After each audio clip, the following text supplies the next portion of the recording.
back again. As you know, most of you know me, Andrea from Mediterranean Tan, and yes, I can talk. The whole idea that we're sponsoring LaunchPad this time is that, as you all know, I'm a critical care nurse by trade, and so therefore I'm a strong advocate of being a health professional, of being educated.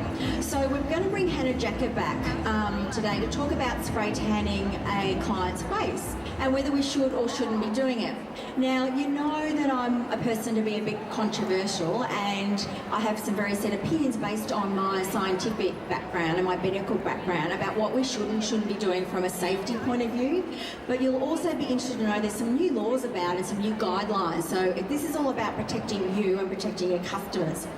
So Jacka is a trained makeup artist, and she's our only master trainer in New South Wales. So, you know, you don't get there overnight, and poor Hannah's been put through her paces to get thus far. So Hannah's actually going to talk to us about whether we should or should not be spraying the face, and if we're not, what we're going to do, and if we do, what we're going to do. So please welcome to the stage Jacka, and we're bringing Jess Parrish, one of our Miss Universe contestants, out as well to be a model so we can do some demos for you. Welcome back, Hannah. You're an old hag now. So please, round of applause for Hannah. So Hannah, one of the things that we've been looking at some research in lately is should or shouldn't we be spray tanning the face? The jury's still out on this situation, but we professionals know that you shouldn't be spraying the face when it comes to spray tanning. So there's just a few changes that have been sort of made and discovered over the past few years. Fantastic. So we do know that there's still some tanning brands out there going, yeah, it's fine to spray the face. Yet if you have a beauty therapy background, and if you certainly want to have a look at the guidelines that the FDA put out, which is the Food and Drug Administration, they're saying no. So let's have a look at why, and let's have a look at the pros and cons. So I guess some of the things that some spray tan brands will advocate is that when giving a spray tan, you don't use as much makeup. It gives you more of an even, consistent colour all over your face, meaning, you know, you don't have to put any makeup on or anything like that, and just pop a bit of chapstick on it. You can go throughout your day. The problem with that is that I guess, you know, we get a scenario of what we've got coming up for you, and that is that, you know, it's all very well and good to advocate, yeah, it's quick and easy, you know, blah, blah, blah, but there's some long-term consequences we have to think about, and also there's some immediate consequences, because this is what we're talking about when you spray tan people's faces. Thanks, Bethany. So as you can see, this is a famous, well-known person, Jacka. So talk us through this one, Hannah. So obviously on the left she's had a spray tan, and as you can see that there's no, it's just one colour, it's one-dimensional, you can't see any of the features of her face, and she just looks completely one-dimensional. Not only that, but it looks pretty wet and pretty disgusting, doesn't it? And in terms of, does anyone know what DHA stands for? This is dihydroxyacetone. So it's drying to your face. So you should never spray tan a face in the beauty industry when we're worried about wrinkles. Yeah, does that make sense? Of course it does. So one of the things we certainly don't want to do is we don't want to dry out our client's skin, and we don't want them aged faster than what they already are. Because I don't know about you, I'm seeing some fine lines and wrinkles that I don't necessarily like as much these days. So when you're spraying the face, especially on an older client, it is going to dry their skin, because obviously, as we know, if you have a client with dry hands, dry feet, the tan just sticks. And so it's going to do the same thing on your face, but it's going to look more obvious on your face, and it's going to bring out the wrinkles and really make it not very nice the next day once you've showered. So it's okay for, you know, it's okay for that quick, easy, yeah, I'll look like to look tan, but, you know, 2 or 3 days later, your skin really is dehydrated, and it's really looking, your capillaries are starting to break, it's really looking quite patchy. So we've got some fixes, because we don't believe at Mediterranean Tan we should give you the bad news, we should give you the fix that comes with it. So we've got some fixes. So once you've been spray tanned, obviously we need to make sure you don't, you know, have the top deck thing going on, the white flag. We want to make sure you've got some colour on your face. So what are we going for, Hannah? What we're going to be doing is a tinted BB cream. So we all know what a BB cream is these days. They're quite popular. The one thing I like about the Mediterranean one that it is full of argan oil and jojoba oil and antioxidants. So it feels really nice and creamy when it goes on.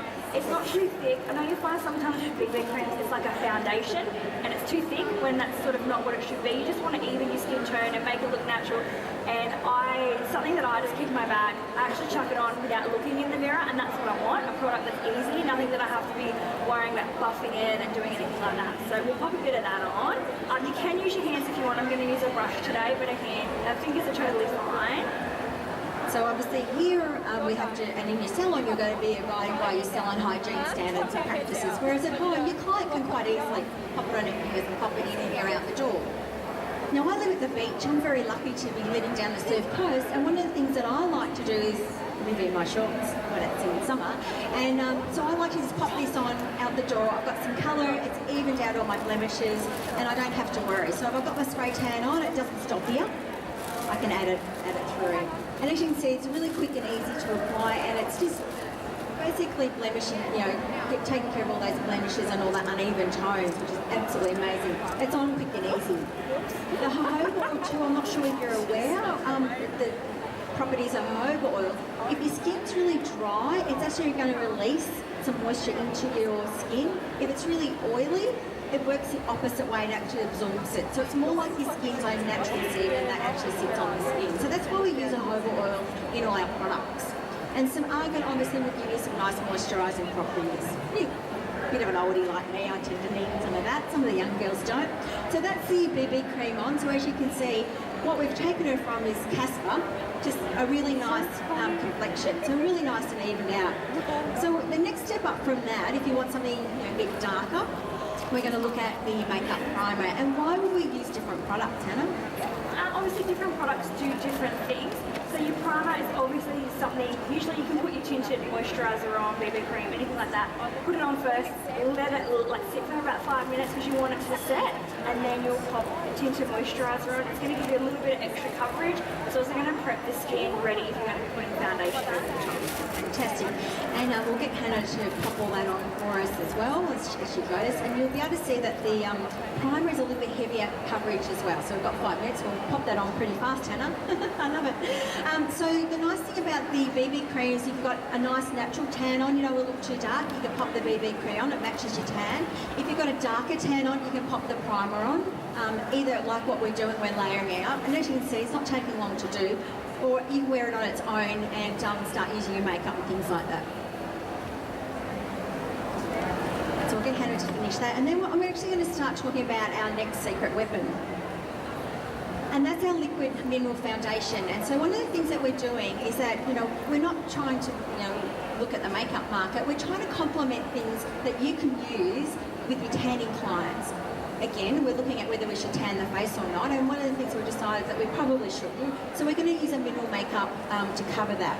Now, mineral makeup usually hasn't had a very good rap for coverage, but have a look at what Hannah's going to do for us today. So it's the first mineral makeup that's got good, true coverage, and we can actually contour a little bit with the face while we go. You would have seen our contouring session earlier. Hannah's pretty good at that. So one of the things we're going to do is we're going to put our mineral foundation on. Now, this lasts for 12 hours, so it pretty much throws out the argument that you should be spray tanning your face and, saves all the mucking around.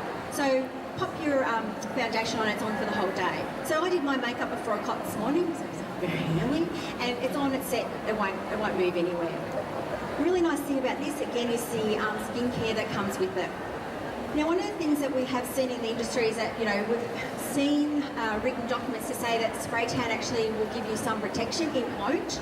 It is actually illegal to claim that. A spray tan will not protect you from the sun, and you have to have some barrier. So one of the things that we need to make sure we also do is when we're looking at the face is we have to have some sort of protective barrier of sunscreen. So the other thing that we use is a mineral makeup with a block in it, a barrier.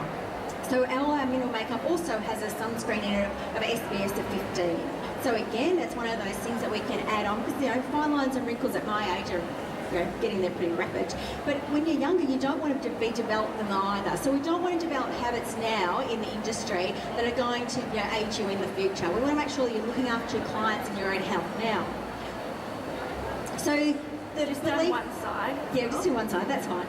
So while Hannah's working away, I'll talk, which is good. So the belief that you just spray tan your face and put on a chapstick and you're fine is actually not right. So the whole idea is that we want to make sure you're putting information out into the industry that is in fact true.